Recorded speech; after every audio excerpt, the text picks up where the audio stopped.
दोस्तों बहुत बहुत स्वागत है आप सभी का एक बार फिर से। जी हाँ दोस्तों, आज पूरे दिन की कई महत्वपूर्ण और बड़ी खबरें निकलकर सामने आ रही हैं। जानेंगे सभी खबरों को विस्तार से। तो दोस्तों खबरों में आगे बढ़ने से पहले वीडियो को एक प्यार भरा लाइक जरूर कर दें और ताजा खबरों को जानने के लिए चैनल को सब्सक्राइब भी जरूर कर लें।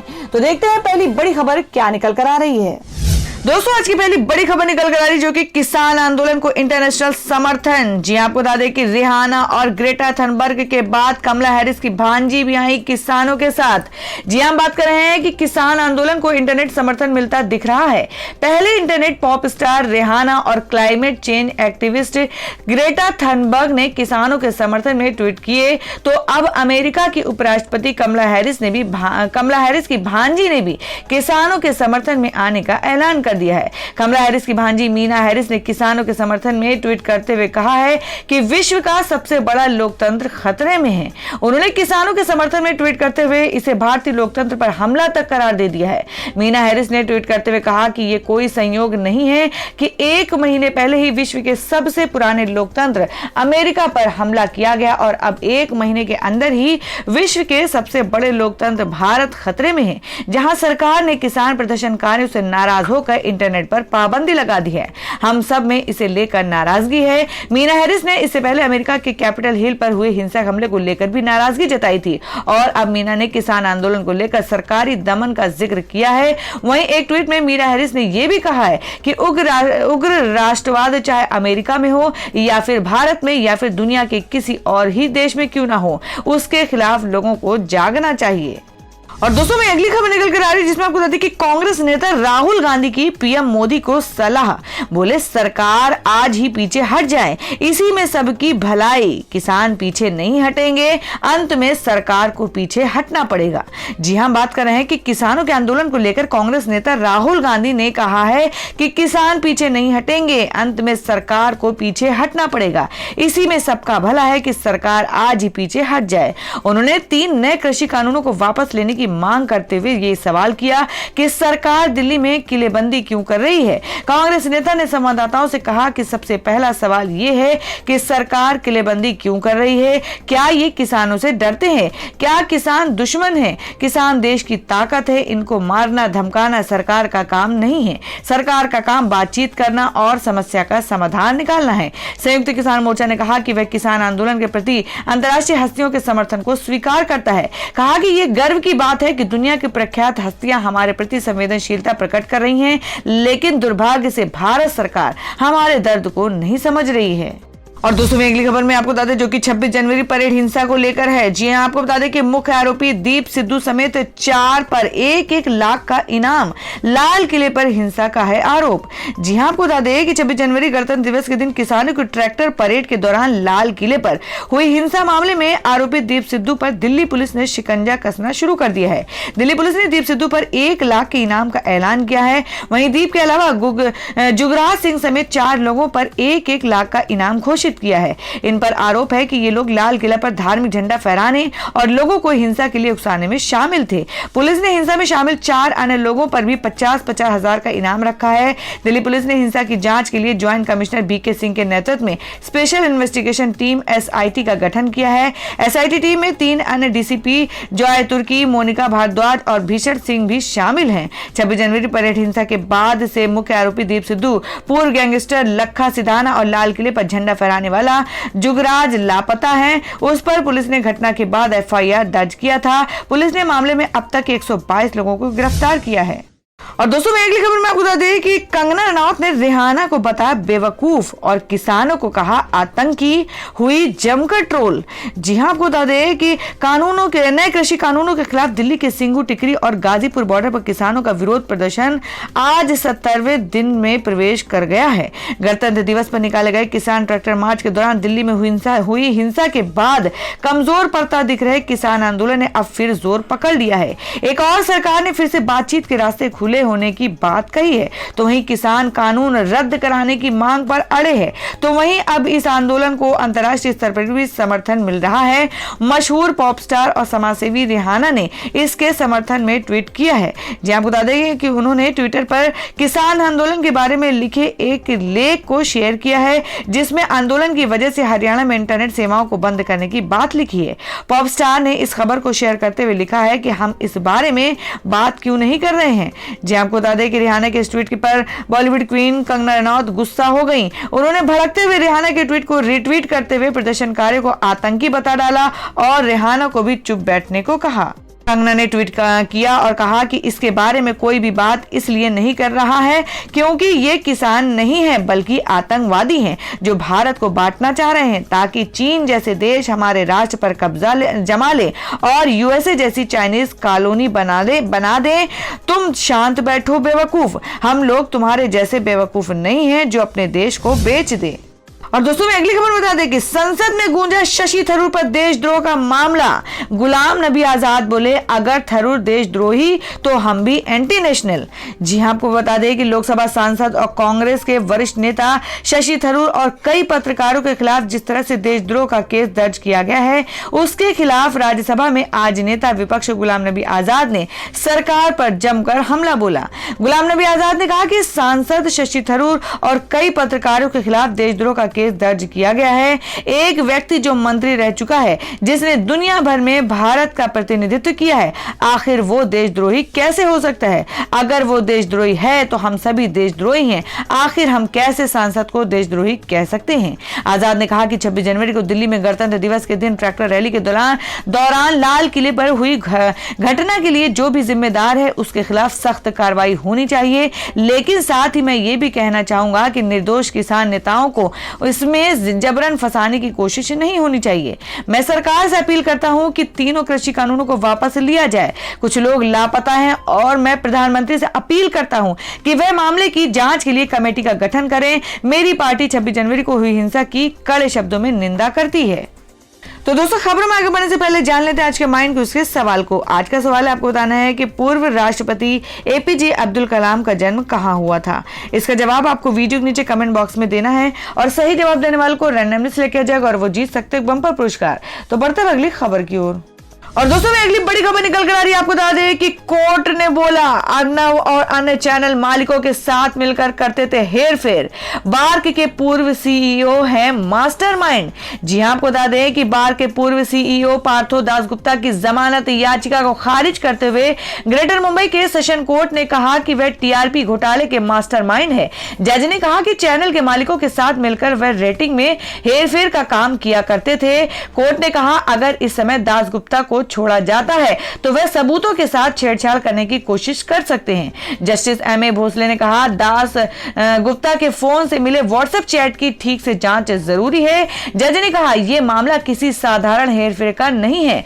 तथ्यों और परिस्थितियों को देखते हुए कहा जा सकता है कि मामला गंभीर है। उन्होंने कहा कि दासगुप्ता बड़े अधिकारी रहे हैं और उनसे ही इस मामले में पूरी बात निकलवाई जा सकती है। दासगुप्ता के वकील ने याचिका में कहा था कि उनके साथ गिरफ्तार हुए अन्य लोगों को जमानत मिल गई है, इसलिए दासगुप्ता को भी मिल जानी चाहिए। जस्टिस भोसले ने कहा कि सच है कि 14 अन्य आरोपियों को जमानत पर रिहा किया गया है, लेकिन वर्तमान में लग रहा है कि पूरे अपराध के पीछे मास्टरमाइंड दासगुप्ता ही थे और वही मैकेनिकल डिवाइस में छेड़छाड़ करके रेटिंग में हेरफेर करने का काम किया करते थे।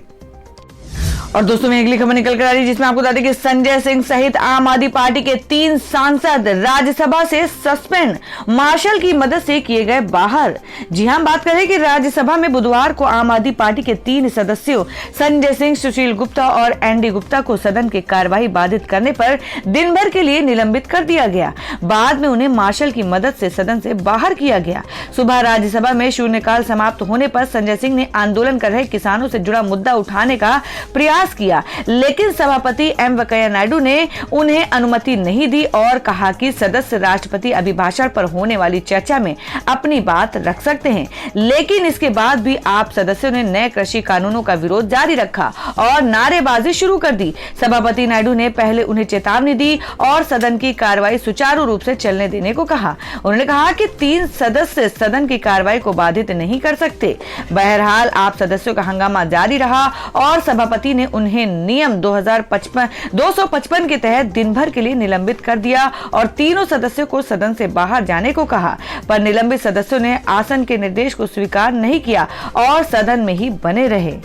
इस पर सभापति ने 9:35 पर बैठक 5 मिनट के लिए स्थगित कर दी। बैठक फिर शुरू होने पर सभापति नायडू ने तीनों सदस्यों को बाहर जाने का निर्देश दिया।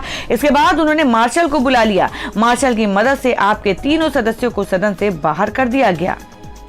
और दोस्तों मैं अगली खबर में आपको बता दें जो कि मुंबई लोकल ट्रेन को लेकर आ रही है। जी आपको बता दें कि मुंबई लोकल की तस्वीरें को देख आनंद महिंद्रा ने बांधे तारीफों के पुल, कहा यह है भारत की आत्मा। जी आपको बता दें कि कोरोना महामारी और लॉकडाउन के कारण बंद की गई मुंबई की लोकल ट्रेनों को 1 फरवरी से दोबारा चालू कर दिया गया है। हालांकि इस बार मुंबई लोकल में लोग राज्य सरकार द्वारा जारी किए गए नियमों के अनुसार की यात्रा कर पाएंगे। मुंबई लोकल के दोबारा शुरू होने से स्थानीय लोगों में काफी उत्साह देखने को मिल रहा है।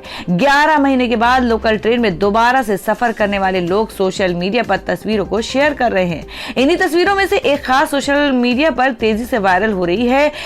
इस तस्वीर को देखकर सोशल मीडिया यूजर्स इमोशनल हो गए हैं। लोगों के साथ ही कारोबारी आनंद महिंद्रा ने भी इस फोटो को रीट्वीट किया है। इस फोटो को शेयर करते हुए आनंद महिंद्रा ने कैप्शन में लिखा, भारत की आत्मा, मैं प्रार्थना करता हूं कि हम इसे कभी ना खोएं। और दोस्तों में अगली खबर आ रही है इंदौर से। जी आपको बता दें जिसमें असलम शेर खान ने की नेहरू गांधी परिवार से बाहरी व्यक्ति को अध्यक्ष बनाने की मांग।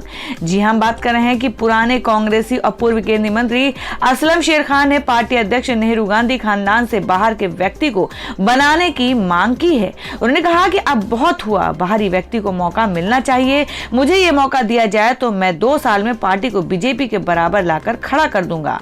अपनी बेबाकी के लिए पहचाने जाने वाले पुराने कांग्रेसी असलम शेर खान ने फिर खरा बोला है। इंदौर आए खान ने कहा पार्टी अध्यक्ष के लिए नेहरू गांधी परिवार के बाहर के व्यक्ति को मौका मिलना चाहिए। जब राहुल गांधी ने अध्यक्ष बनने से खुद मना कर दिया है तो फिर अब देर किस बात की है। कांग्रेस में पिछले करीब 18 साल से अध्यक्ष पद का चुनाव नहीं हुआ है। ऐसे में योग्य व्यक्ति को पार्टी की कमान दे देना चाहिए। और दोस्तों में अगली खबर में आपको बता दें जिसमें किसानों के खिलाफ ट्वीट को लेकर कंगना का अकाउंट बंद करने की मांग। जी हां बात करें कि शिरोमणि अकाली दल के पूर्व नेता मनजीत सिंह जीके ने सोशल मीडिया कंपनी ट्विटर को कानूनी नोटिस भेजकर अभिनेत्री कंगना रनौत द्वारा किसानों के खिलाफ किए गए कथित अपमानजनक ट्वीट को लेकर उनका अकाउंट तुरंत बंद करने की मांग की है। ईमेल के जरिए महाराष्ट्र में ट्विटर के प्रबंध निदेशक को भेजे गए कानूनी नोटिस में कहा गया है कि अभिनेत्री का पोस्ट तथ्यात्मक रूप से गलत है एवं किसानों और उनसे जुड़े पूरे सिख समुदाय की छवि को नुकसान पहुंचाता है। ये नोटिस अधिवक्ता नगिंदर बेनीपाल के जरिए भेजा गया है। ये नोटिस केंद्र सरकार द्वारा पारित और राष्ट्रपति द्वारा मंजूरी प्राप्त 3 कृषि कानूनों के खिलाफ प्रदर्शन कर रहे किसानों एवं सिख समुदाय पर कथित हमले के लिए भेजा गया है। इसमें कंगना के ट्वीट का संदर्भ देते हुए कहा गया है कि 2 फरवरी को उन्होंने अंतर्राष्ट्रीय पॉप गायिका रेहाना के ट्वीट क्यों हम इस पर बात नहीं करते किसान प्रदर्शन के जवाब में ट्वीट किया। कोई बात नहीं कर रहा है क्योंकि वे किसान नहीं हैं, वे आतंकवादी हैं जो भारत का बंटवारा करना चाहते हैं ताकि चीन हमारे असुरक्षित खंडित देश पर कब्जा कर ले और अमेरिका की तरह चीनी उपनिवेश बना ले। और वहीं अगली खबर में आपको बता दें जो कि नेपाल से आ रही है कि आपको बता दें कि नेपाल में कम्युनिस्ट पार्टी का कलह चरम पर। कमल दहल प्रचंड करेंगे शक्ति प्रदर्शन, राष्ट्रव्यापी हड़ताल का आह्वान। जी हां हम बात करें कि नेपाल में सत्तारूढ़ कम्युनिस्ट पार्टी के पुष्प कमल दहल प्रचंड एवं माधव कुमार अपनी राजनीतिक शक्ति का प्रदर्शन करेंगे। प्रचंड धड़े ने गुरुवार को प्रधानमंत्री केपी शर्मा ओली की नीतियों के खिलाफ राष्ट्रव्यापी हड़ताल का आह्वान किया है। इसके साथ नेपाल में कम्युनिस्ट पार्टी के अंदर का कलह खुलकर सामने आ गया है। प्रचंड गुट के पार्टी प्रवक्ता नारायण काजी श्रेष्ठ ने बुधवार को कहा कि सरकार द्वारा संवैधानिक संस्थानों के लिए सदस्यों की नियुक्ति अवैध है, ये असंवैधानिक है। प्रधानमंत्री ओली द्वारा हाल में मंत्रिमंडल में किए गए फेरबदल की ओर संकेत करते हुए उन्होंने कहा कि कार्यवाहक सरकार को नई नियुक्ति को कोई संवैधानिक अधिकार नहीं है। और दोस्तों अगली खबर में आपको बता दें कि पत्रकार मनदीप पुनिया को मिली जमानत। कोर्ट ने उठाए सवाल, कहा सारे गवाह पुलिस वाले, 7 घंटे देर से क्यों हुई एफआईआर। जी हां, आपको बता दें कि इस बात पर ध्यान देते हुए दिल्ली पुलिस ने एफआईआर दर्ज करने में लगभग 7 घंटे की देरी की और शिकायतकर्ता, पीड़ित और गवाह सभी पुलिसकर्मी हैं, तो इस बात की कोई संभावना नहीं है कि आरोपी किसी पुलिस अधिकारी को प्रभावित कर सकता है। दिल्ली की एक अदालत ने सिंघू बॉर्डर पर किसानों के प्रदर्शन स्थल से दिल्ली पुलिस द्वारा गिरफ्तार किए गए स्वतंत्र पत्रकार मनदीप पुनिया की जमानत याचिका मंगलवार को स्वीकार कर ली गई। रोनी कोर्ट ने उन्हें 25,000 रुपए के निजी मुचलके पर यह जमानत दी है। 25 साल के पुनिया पर कथित तौर पर पुलिस को अपनी ड्यूटी करने से रोकने और साइट पर सरकारी कर्मचारी को चोट पहुंचाने का आरोप था। अदालत ने मनदीप को जमानत देते हुए कहा कि जमानत एक नियम है जबकि जेल एक अपवाद है। अदालत ने पुनिया को उसकी पूर्व अनुमति के बिना देश से बाहर नहीं जाने का निर्देश दिया। उसने कहा आरोपी जमानत पर रिहाई के दौरान इस प्रकार का कोई अपराध या कोई अन्य अपराध नहीं करेगा। आरोपी किसी भी तरह सबूतों से छेड़छाड़ नहीं करेगा। मुख्य मेट्रोपॉलिटन मजिस्ट्रेट सतबीर सिंह लामा ने कहा यहाँ ये उल्लेख करना उचित है कि वर्तमान मामले में कथित हाथापाई की घटना शाम लगभग 6:30 बजे की है। और दोस्तों मैं अगली खबर में आपको बता दें जो कि बिहार से है। जी आपको बता दें कि बिहार में सड़क जाम करना, विरोध प्रदर्शन करना पड़ेगा महंगा, नहीं मिलेगी सरकारी नौकरी। जी हम बात कर रहे हैं कि बिहार में अब सड़क पर विरोध प्रदर्शन करना आपको भारी पड़ सकता है। सोशल मीडिया पर अगर किसी जनप्रतिनिधि, सरकारी अधिकारी के खिलाफ आपने अमर्यादित भाषा का इस्तेमाल किया तो इसके लिए आपके खिलाफ कानूनी कार्रवाई की जा सकती है। सरकार की ओर से जो आदेश जारी किया गया है उसके अनुसार अगर आपने सड़क पर जाम किया तो आपको सरकारी नौकरी नहीं मिलेगी। आदेश में कहा गया है कि कोई भी व्यक्ति अगर कानून को हाथ में लेता है, विरोध प्रदर्शन करता है या सड़क को जाम करता है तो उसे आपराधिक कृत्य माना जाएगा और उसके खिलाफ पुलिस द्वारा आरोप पत्र जारी किया जाएगा। यही नहीं, इन लोगों को सरकारी नौकरी से भी वंचित रखा जाएगा। आदेश के अनुसार अगर आरोपी के खिलाफ पुलिस चार्जशीट दायर कर लेती है तो उस व्यक्ति को सरकारी नौकरी में आवेदन का मौका नहीं मिलेगा और साथ ही उसे किसी भी तरह के सरकारी ठेके का लाइसेंस भी नहीं दिया जाएगा। बिहार के डीजीपी एसके सिंघल के इस आदेश के बाद प्रदेश में इसको लेकर सवाल खड़े होने लगे हैं। पुलिस के इस आदेश को लोग लोकतांत्रिक अधिकारों का हनन बता रहे हैं। सवाल ये खड़े हो रहे हैं कि अगर लोग अपनी मांग को लेकर विरोध प्रदर्शन करते हैं तो क्या उनके खिलाफ इस तरह की कार्रवाई को जायज ठहराया जा सकता है। और दोस्तों मैं अगली खबर में जान लेते क्या है देश भर में मौसम के ताजा हालात। जी आपको बता दें कि दिल्ली से लेकर बिहार तक बदला मौसम का मिजाज। यूपी सहित इन राज्यों में बारिश के आसार। जी हम बात करें कि राजधानी दिल्ली सहित उत्तर भारत के कई राज्यों में मौसम एक बार फिर बदल गया है। अब फरवरी माह के शुरुआती दिनों में भी पश्चिमी विक्षोभ आने से मौसम में परिवर्तन दिखाई दे रहा है। बुधवार को शाम के समय कई राज्यों में बादल छाने लगे और ठंडी हवाएं चलने लगी। वहीं मौसम विभाग ने चेतावनी जारी की है कि आज से 5 फरवरी तक उत्तर भारत में बारिश की संभावना है। मौसम विभाग के मुताबिक अगले 3 से 4 दिन तक पश्चिमी विक्षोभ के कारण अफगानिस्तान के ऊपर चक्रवात की स्थिति बन गई है। इस कारण न सिर्फ बारिश होगी बल्कि अगले 24 घंटे में शीतलहर से भी राहत मिलने की संभावना है। तो दोस्तों ये थी अब तक की सभी बड़ी खबरों की अपडेट्स। टुडे ब्रेकिंग न्यूज और लेटेस्ट खबरों को देखने के लिए हमारे चैनल को सब्सक्राइब जरूर कर लें, वीडियो को लाइक और शेयर भी जरूर कर दें अपने दोस्तों और रिलेटिव्स के साथ। तो दोस्तों फिर मिलेंगे काम की खबरों और सरकारी योजनाओं की एक और नई वीडियो के साथ। तब तक के लिए धन्यवाद दोस्तों।